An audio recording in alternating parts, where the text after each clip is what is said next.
It has been about 6 months since Brett Stoven wore a Blades uniform in a regular season game. But when the 2014-15 campaign gets underway next week, those familiar with his style previously may be in for a shock.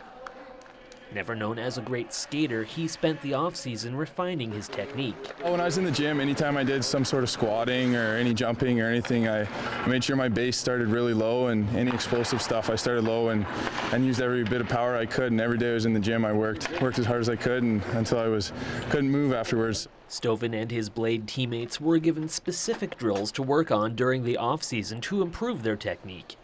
In his case, he wasn't skating low enough.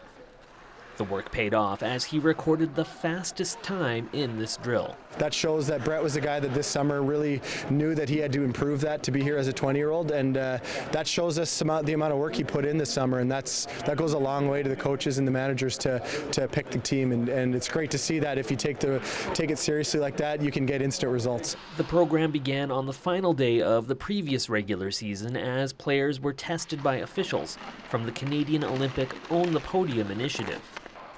They stayed in touch with the players throughout the summer to help them progress. What we try to do is give them an assessment basically from last year, what they had to work on the technical side, what they could do off ice to increase their speed on the ice.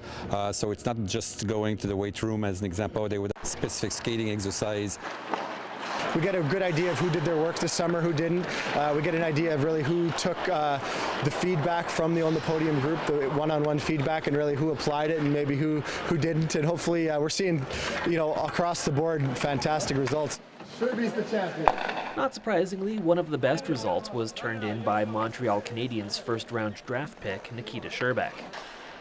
While there was a good deal of competition between the Blades on this day, the testing is more designed to get the players to focus on besting the real enemies. The idea is that they want each one of these guys need to be, faster and better than the opponent, the other team. And if as a team we can get everybody out to a much higher level, then you'll see success in Saskatoon. And if preseason results are to be believed, the system is working. Actually, it paid off last weekend already for a couple guys, and I ended up being able to burn someone wide that I maybe not would have been able to last year with a little bit slower foot speed. So it's already starting to pay off for the guys, and hopefully throughout the season it'll pay off more and more every game. For Sega's Inside Edge, I'm Simon Hyatt.